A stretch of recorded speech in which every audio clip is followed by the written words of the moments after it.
ഞാൻ വെറുതെ നിങ്ങളെ സന്തോഷിപ്പിക്കാൻ വേണ്ടി പറഞ്ഞതല്ല. ഈ സംസ്ഥാനത്തെ തന്നെ ഏറ്റവും മികച്ച ഒരു ബസ് ബേ ആയി ഈ മഞ്ചേരി ബസ് ബേ മാറിയിരിക്കുകയാണ്. ഏറ്റവും മികച്ചത് ഒരു സ്ഥലത്തും ഇല്ലാത്ത തരത്തിലാണ്.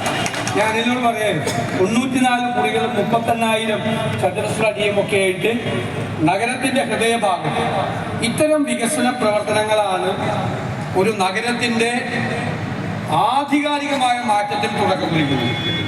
ഇതൊരു നിസ്സാര മാറ്റമല്ല. ഇതിനെ തുടർന്നുണ്ടാകുന്ന ഒരുപാട് വികസന പ്രവർത്തനങ്ങൾ, ഒരുപാട് മാറ്റങ്ങൾ അത് ഇതിനെ തുടർന്നുണ്ടാകും. എപ്പോഴും അങ്ങനെയാണ് വികസനം ആരംഭിക്കുന്നത്. അങ്ങനെ ശ്രദ്ധേയമായ കാൽവയ്പ്പുകൾ നടത്തിക്കൊണ്ടാണ്. കാരണം ഇവിടെ ഉണ്ടായിരുന്ന പഴയ മുറികളെല്ലാം അതെല്ലാം പൊളിച്ചു മാറ്റി. എനിക്ക് ഏറ്റവും സന്തോഷം തോന്നിയത് ഒരാളുടെ പോലും കണ്ണീരും വീണിട്ടില്ല.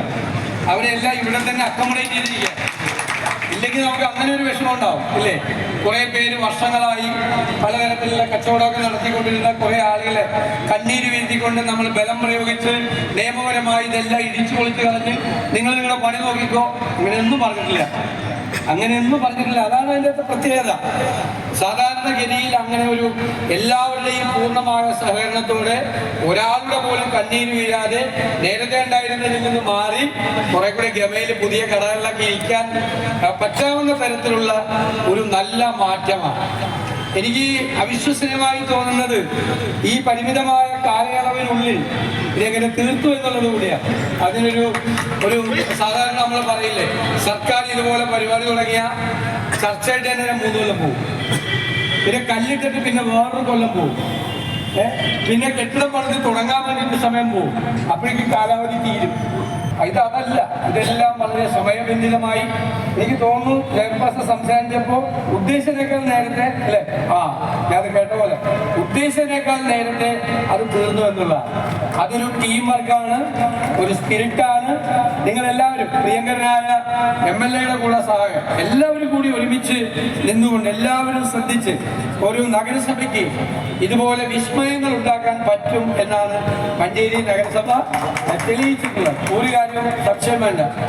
പ്രാദേശിക സർക്കാരുകൾ പ്രവർത്തിക്കാൻ ഏറ്റവും കൂടുതൽ പ്രയാസപ്പെടുന്ന ഒരു കാലമാണ്.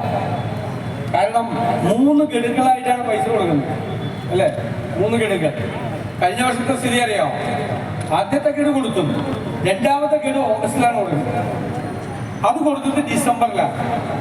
അപ്പൊ ഇവര് വിചാരിച്ച് പൈസ കിട്ടിയല്ലോ, സന്തോഷമായി. പക്ഷെ പിറ്റേ ദിവസം ട്രഷറിയിൽ നിയന്ത്രണം വന്നു. 5 ലക്ഷം രൂപയെ കൊണ്ടുള്ള ചെക്ക് മാറാൻ പറ്റില്ല. ഇപ്പൊ കിട്ടിയത് വെറുതെ പൈസ. അത് കഴിഞ്ഞിട്ട് പിന്നെ ഏറ്റവും അവസാനത്തെ മാർച്ച് 23-നാണ് കൊടുത്തത്. കിട്ടിയപ്പോ സന്തോഷം. പക്ഷേ കൊടുത്തതിന്റെ തലേദിവസം ട്രഷറി അടച്ചു. മാർച്ച് 22-ാം തീയതി മാർച്ച് 22-ന് ട്രഷറി അടച്ചു. അപ്പൊ 23-ാം തീയതി പൈസ കിട്ടിയിട്ട് ട്രഷറി പോയി ബില്ല് പറയാൻ പറ്റുമോ? പണ്ട് നമ്മുടെ ഗവൺമെന്റ് ഒക്കെ ഇരുന്ന സമയത്ത് മാർച്ച് 31-ാം തീയതി രാത്രി 12 മണി വരെ ടോക്കൺ മേടിക്കും, അല്ലേ? എന്നിട്ട് വെളുപ്പാൻ കാലത്ത് വരെ ബില്ല് കൊടുക്കും, 6 മണി വരെ. ഇപ്പൊ പിന്നെ ആ ടെൻഷനൊന്നുമില്ല. 10 ദിവസം മുമ്പേ ട്രഷറി അടച്ചു. കാശില്ലല്ലോ. പൈസ ഇല്ലാത്തതുകൊണ്ടാ, ഞാൻ കളിയാക്കി പറഞ്ഞതല്ല, പൈസ ഇല്ലാത്തതുകൊണ്ടാ കൊടുത്തില്ല. അപ്പൊ ഞങ്ങൾ നിയമസഭയിൽ നിന്ന് കൊണ്ടുവന്നു. അപ്പൊ ഞങ്ങൾ കളിയാക്കി പറഞ്ഞു, ഇതിനാണ് ലഭ്യശ്രീ യോഗം എന്ന് പറയുന്നത്. എന്താ സാധനം ഉണ്ടോ? ഉണ്ട്. ഇല്ലേ? ഇല്ല. രണ്ടും പറയാം. ചിലരുടെ ജാതകത്തിൽ എഴുതി വെക്കും. തുടക്കത്തിൽ ജാതകം തുടങ്ങുമ്പോൾ തന്നെ എന്താ രാജയോഗമാണ്. അതോടുകൂടി ഭയങ്കര സന്തോഷവും. കാരണം രാജാക്കന്മാരെ പോലെ ജീവിക്കാമല്ലോ, രാജയോഗം എന്ന് പറയാം. പക്ഷെ 3-4 പേജ് മറിക്കുമ്പോൾ കാണും അത് അനുഭവിക്കാനുള്ള യോഗം ഉണ്ടാവില്ലോ എന്ന് പറഞ്ഞ മാതിരി. അത് കേരളത്തിലെ പഞ്ചായത്തിന്റെ മുനിസിപ്പാലിറ്റി സ്ഥിതി. കാശ് കൊടുത്തോ എന്ന് ചോദിച്ചാൽ സർക്കാരിന്റെ മറുപടി പിന്നെ കറക്റ്റായിട്ട് കൊടുത്തു. പക്ഷെ ഇവർക്കെന്താ പൈസ കൊടുത്തിട്ടുണ്ട് പേപ്പറിൽ, ഇവർക്ക് മാറാൻ പറ്റിയിട്ടില്ല. അവസാനം ഇവരോട് പറയും, ഒരു പണി 20% ഞങ്ങൾ സ്പിൽ ഓവർ, അല്ലെ, അടുത്ത കൊല്ലത്തേക്ക്. അപ്പൊ ഇവര് വിചാരിക്കും 20-20 സന്തോഷമായി, അടുത്ത കൊല്ലം ആദ്യം കിട്ടുമല്ലോ.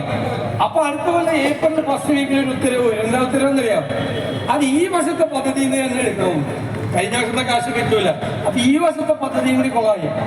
പക്ഷേ ഇങ്ങനെ ഇത്രമാത്രം പ്രാദേശിക സർക്കാരുകൾ പ്രയാസപ്പെട്ട ബുദ്ധിമുട്ടിയ ഒരു കാലം സമീപകാലത്തൊന്നും ഉണ്ടായിട്ടില്ല.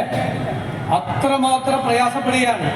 ഞാനിത് കൗൺസിലർമാർക്കൊക്കെ വേണ്ടിയിട്ടാണ് പറഞ്ഞത്. അതിൽ റോഡ് എവിടെ മറ്റെവിടെ നിന്നൊക്കെ വഴിയിലേക്ക് എടുത്ത് ചോദിക്കുക. അവരെ കുറ്റപ്പെടുത്തിയിട്ട് കാര്യമില്ല. മുകളിൽ നിന്ന് ഇങ്ങോട്ട് വരുന്നില്ല, ഷെയറിംഗ് ഇങ്ങോട്ട് വരുന്നില്ല താഴേക്ക് കൃത്യസമയത്ത്. അതിൻ്റെ ബുദ്ധിമുട്ട് അവരനുഭവിക്കുക. MLA പിന്നെ ഒരു ചെറിയൊരു മനസാക്ഷി ഉണ്ടാവുന്ന ആളുകൾക്ക് ചൂടാവാൻ. കൗൺസിലർമാരോട് ഒരു മനസാക്ഷി കാണിക്കില്ല, ദേഷ്യപ്പെടില്ലേ? അതെന്താ? ആളുകൾക്കുള്ള സ്വാതന്ത്ര്യം കൊണ്ടാണ്. നിങ്ങൾ കുറെ കൂടെ നല്ല ബന്ധം ആളുകളായിട്ട് ഉള്ളത് കൊണ്ടാണ്. പക്ഷേ ഞാൻ അതാണ് പറഞ്ഞത്, ഈ പ്രതിസന്ധിക്കിടയിലും ബാങ്കിൽ നിന്ന് ലോൺ എടുത്ത് അത് വളരെ ഭംഗിയായി, മഞ്ചേരി ബാങ്കിൽ നിന്ന് ലോൺ എടുത്ത് അത് ഭംഗിയായി എല്ലാ കാലത്തെയും ഓർമ്മിക്കുന്ന ഒരു സ്മാരകമായി. ഇപ്പൊ എപ്പോഴും പറയുന്നത് സുബൈന ടീച്ചറും ഫിറോസൊക്കെ ഇരുന്ന സമയത്തുള്ള അല്ലെ, അത് പറയപ്പെടും. എന്നും ഓർത്തു വയ്ക്കാൻ വേണ്ടിയിട്ടുള്ള മഞ്ചേരിയുടെ ഒരു ചരിത്ര സ്മാരകമായി കൂടി ഈ ബസ് കോംപ്ലക്സ് മാറിയിരിക്കുകയാണ്. ഇതിന് മുൻകൈയെടുത്ത MLA അടക്കം, ചെയർപേഴ്സൺ അടക്കം, വൈസ് ചെയർമാനും ഭരണസമിതി അംഗങ്ങളും സെക്രട്ടറി അടക്കമുള്ള എല്ലാവരെയും ഞാൻ ഒരിക്കൽ കൂടി അഭിനന്ദിച്ചുകൊണ്ട് നിങ്ങളുടെ എല്ലാവരുടെയും അനുവാദത്തോടെ അഹമ്മദ് ഗുരുക്കൾ സ്മാരക ബസ് കം ഷോപ്പിംഗ് കോംപ്ലക്സ് ഉദ്ഘാടനം ചെയ്തതായി അറിയിക്കുന്നു. നന്ദി.